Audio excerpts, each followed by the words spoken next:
ಮೇಘ್ನಾರಾಜ್ ಎರಡನೇ ಮದುವೆ ಕೊನೆಗೂ ತಯಾರಾಯಿತು. ಅಷ್ಟಕ್ಕೂ ಮದುವೆ ಗಂಡು ಯಾರು ಏನು ಅಂತಕ್ಕಂಥದ್ದನ್ನು ಈ ಒಂದು ವಿಡಿಯೋದಲ್ಲಿ ನೋಡ್ಕೊಂಡು ಬರೋಣ ಬನ್ನಿ. ಅಷ್ಟಕ್ಕೂ ಯಾಕೆ ಮದುವೆಗೆ ಒಪ್ಕೊಂಡ್ರು? ಮೊಟ್ಟ ಮೊದಲನೇದಾಗಿ ಇವರು ಮದುವೆಗೆ ಯಾವುದೇ ರೀತಿಯ ಒಪ್ಕೊಂಡಿರಲಿಲ್ಲ. ಯಾಕಂತಂದರೆ ನನಗೆ ಯಾವುದೇ ಎರಡನೇ ಮದುವೆ ಬೇಡ, ನಾನು ಎರಡನೇ ಮದುವೆನ ಆಗೋದಿಲ್ಲ ಅಂತಕ್ಕಂಥ ಮಾತನ್ನು ನಟಿ ಮೇಘ್ನಾರಾಜ್ರವರು ಹೇಳಿದರು. ಅದಾದ ನಂತರ ಯಾಕೆ ಈಗ ಮದುವೆಗೆ ಒಪ್ಕೊಂಡ್ರು? ಎಂಗೇಜ್ಮೆಂಟ್ ಏನೋ ಆಯಿತು, ಮದುವೆ ಯಾವಾಗ? ಸೊ ಗಂಡಾದರೂ ಯಾರು? ಇವರು ಯಾರು? ಒಂದು ಧ್ರುವ ಸರ್ಜಾ ಅವರ ಆಪ್ತ ಮಿತ್ರರಂತೆ ಈ ಗಂಡು. ಇದು ನಿಜಾನಾ? ಇದೆಲ್ಲದರ ಬಗ್ಗೆ ಸಂಪೂರ್ಣವಾದ ಮಾಹಿತಿಯನ್ನು ಈ ಒಂದು ವಿಡಿಯೋದಲ್ಲಿ ನಾನು ನಿಮಗೆ ಮಾಹಿತಿಯನ್ನು ಎಳೆಯಾಗಿ ತಿಳಿಸ್ಕೊಡ್ತೀನಿ. ಅದಕ್ಕೂ ಮೊದಲು ನೀವು ನಮ್ಮ ಚಾನಲ್ಗೆ ಸಬ್ಸ್ಕ್ರೈಬ್ ಮಾಡಿಲ್ಲ ಅಂದರೆ ಈ ಕೂಡಲೇ ಸಬ್ಸ್ಕ್ರೈಬ್ ಮಾಡಿ. ಹಾಗೆ ಪಕ್ಕದಲ್ಲಿರೋ ಬೆಲ್ ಐಕಾನನ್ನು ಪ್ರೆಸ್ ಮಾಡೋದ್ರ ಮೂಲಕ ನಮಗೆ ಸಪೋರ್ಟ್ ಮಾಡಿ. ಹಾಗಿದ್ರೆ ಬನ್ನಿ ಸ್ನೇಹಿತರೆ, ತಡ ಯಾಕೆ ಮಾಡೋದು, ವಿಡಿಯೋನ ಸ್ಟಾರ್ಟ್ ಮಾಡೋಣ. ಚಿರಂಜೀವಿ ಸರ್ಜಾ ಈಗ ನಮ್ಮನ್ನೆಲ್ಲ ಆಗಲಿ ತುಂಬ ವರ್ಷಗಳೇ ಆಗೋಯ್ತು. ತುಂಬ ಅಂದರೆ ತುಂಬ ದೇವರು ಕುರುರಿ ಅಂತಕ್ಕಂಥದ್ದನ್ನು ನಾವು ಇಲ್ಲಿ ಹೇಳ್ಬೋದು. ಯಾಕಪ್ಪ ಅಂತಂದರೆ ತುಂಬ ಚೆನ್ನಾಗಿದ್ದ ಜೋಡಿಗಳನ್ನೇ ಕರೆದುಕೊಂಡು ಬರ್ತಾನೆ. ಈಗ ನಟಿ ಮೇಘ್ನಾರಾಜ್ ಹಾಗೆ ಈ ಒಂದು ಚಿರಂಜೀವಿ ಸರ್ಜಾ ಅವರು ತುಂಬ ಅನ್ಯೋನ್ಯವಾಗಿ ಜೀವನವನ್ನು ನಡೆಸ್ತಾ ಇದ್ರು. ತುಂಬ ಚೆನ್ನಾಗಿಯೇ ಇಬ್ಬರು ಹೊಂದಾಣಿಕೆಯನ್ನು ಮಾಡಿಕೊಂಡು ಹೋಗ್ತಾ ಇದ್ರು. ತುಂಬ ಲೈಫನ್ನು ತಿಳಿದುಕೊಂಡು ತಮ್ಮ ಜೀವನವನ್ನು ಸಾಗಿಸ್ತಾ ಬಂದಿದ್ರು. ಇದಾದ ನಂತರ ಇವರು ತಮ್ಮ ಗಂಡನನ್ನು ಕಳೆದುಕೊಂಡ್ರು. ಅದೇ ರೀತಿಯಾಗಿ ನೋಡ್ಬೇಕಪ್ಪ ಅಂತಂದರೆ ನಾವು ಪುನೀತ್ ರಾಜ್ಕುಮಾರ್ನಲ್ಲೂ ಕೂಡ ಇದೇ ರೀತಿ ಆಯಿತು. ಹಲವಾರು ಜನರ ಬಾಳಿಗೆ ದಾರಿ ದೀಪವಾದಂಥ ಪುನೀತ್ ರಾಜ್ಕುಮಾರ್ ಅವರನ್ನು ಕೂಡ ಒಂದು ದೇವರು ಕರೆದುಕೊಂಡು ಬಿಟ್ಟ. ಒಳ್ಳೆಯವರಿಗೆ ಕಾಲ ಇಲ್ಲ ಅಂತಕ್ಕಂಥದ್ದನ್ನು ನಾವು ಇಲ್ಲಿ ನೋಡ್ಬೋದು. ಹಲವಾರು ಒಂದು ಸಮಾಜ ಸೇವೆಗಳನ್ನು, ಹಲವಾರು ಒಂದು ಕಾರ್ಯ ಕೆಲಸಗಳನ್ನು ಮಾಡಿದಂಥ ಪುನೀತ್ ರಾಜ್ಕುಮಾರ್ ಕೂಡ ನಮ್ಮನ್ನೆಲ್ಲ ಬಿಟ್ಟು ಈಗ ಆಗಲಿದ್ದಾರೆ. ಪುನೀತ್ ರಾಜ್ಕುಮಾರ್ ಅವರ ಬಗ್ಗೆ ಒಂದು ಅಪ್ಪು ಅಂತಕ್ಕಂಥದ್ದನ್ನು ಕಮೆಂಟ್ ಮಾಡಿ, ಅಫು ಫಾರ್ ಎವರ್ ಅಂತಕ್ಕಂಥದ್ದನ್ನು ಕಮೆಂಟ್ ಮಾಡಿ.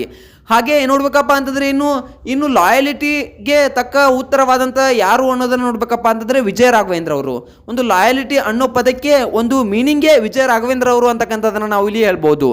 ನಾವು ಎರಡನೇ ಮದುವೆ ಬಗ್ಗೆ, ಅವರ ಒಂದು ಮದುವೆ ಬಗ್ಗೆ ಚರ್ಚೆ ಬಂದಾಗ ಅವರು ಕ್ಲಿಯರ್ ಆಗಿ ಹೇಳಿಬಿಟ್ರು, ನಾನು ಯಾವುದೇ ಎರಡನೇ ಮದುವೆನ ಆಗೋದಿಲ್ಲ, ನನ್ನ ಸ್ಪಂದನಾನೇ ನನಗೆ ಅಲ್ಲ, ಅವಳು ನನ್ನನ್ನು ಈಗ ಬಿಟ್ಟಿರ್ಬೋದು, ಆದರೆ ಅವಳು ಯಾವತ್ತೂ ನನ್ನ ಜೊತೆನೇ ಇರ್ತಾಳೆ, ನನ್ನ ಮಗನಲ್ಲಿ ಅವಳನ್ನು ನೋಡ್ತೀನಿ, ನಾನು ಎಲ್ಲ ವಸ್ತುಗಳನ್ನು ನನ್ನ ಮನೆಯಲ್ಲಾಗಿರ್ಬೋದು, ನನ್ನ ಒಂದು ಪರಿಸರದಲ್ಲಾಗಿರ್ಬೋದು, ಎಲ್ಲ ಕಡೆ ನಾನು ಅವಳನ್ನೇ ನೋಡ್ತೀನಿ.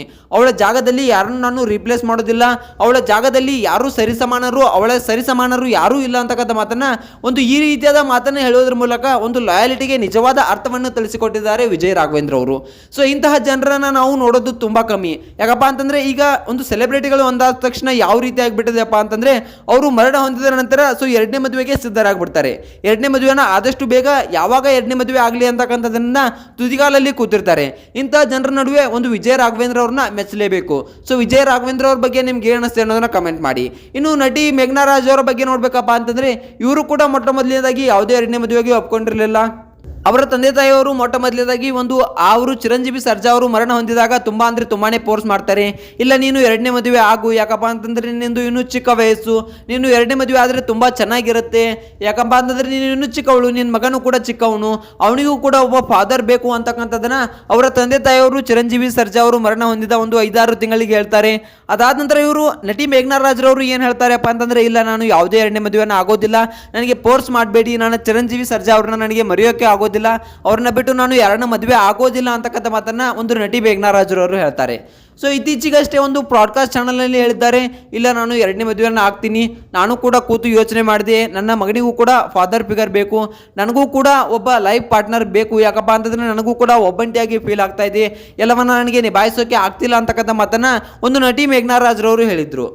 ಈ ರೀತಿಯಾದ ಮಾತು ಯಾಕೆ ಚೇಂಜ್ ಆಯಿತು ಅಂತಕ್ಕಂಥದ್ದನ್ನು ಕೇಳಿದ್ರೆ, ಇಲ್ಲ, ನನ್ನ ಮಗನ ಭವಿಷ್ಯವನ್ನು ನಾನು ನೋಡಬೇಕು, ಯಾಕಪ್ಪ ಅಂತಂದರೆ ನಾನು ಕೂಡ ವಿಜಯ ರಾಘವೇಂದ್ರ ಅವ್ರ ಥರ ಇರಬೇಕು ಅಂತ ಅಂದ್ಕೊಂಡಿದ್ದೆ, ನನಗೆ ಇರೋಕೆ ಆಗ್ತಿಲ್ಲ, ತುಂಬ ಒಬ್ಬಂಟಿಯಾಗಿ ಫೀಲ್ ಕಾಡ್ತಾ ಇದೆ, ನಾನೇನು ಚಿರಂಜೀವಿ ಸರ್ಜಾ ಅವರಿಗೆ ಮೋಸ ಮಾಡ್ತಿಲ್ಲ, ಅವರೆಲ್ಲ ನಮ್ಮನ್ನು ಬಿಟ್ಟು ದೂರ ಆಗಲಿದ್ದಾರೆ ಅಂತಕ್ಕಂಥ ಮಾತನ್ನು ಇಲ್ಲಿ ನಟಿ ಮೇಘ್ನಾರಾಜ್ರವರು ಹೇಳ್ತಾರೆ.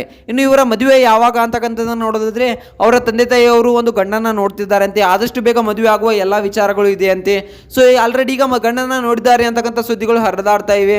ಆದಷ್ಟು ಬೇಗ ನಾನು ನಿಮಗೆ ಯಾರು ಅಂತ ಗೊತ್ತಾದರೆ ಅಪ್ಡೇಟ್ ಕೊಡ್ತೀನಿ. ಈ ಚಾನಲ್ನ ಇನ್ನೂ ಸಬ್ಸ್ಕ್ರೈಬ್ ಮಾಡಲ್ಲ ಅಂದರೆ ಮಾಡ್ಕೊಳ್ಳಿ. ಇನ್ನು ಇವರು ಎರಡನೇ ಮದುವೆಯನ್ನು ಆಗಬೇಕಾ ಅಥವಾ ಆಗಬಾರ್ದಾ ಅಂತಕ್ಕಂಥದ್ದನ್ನು ಕಮೆಂಟ್ ಮಾಡಿ.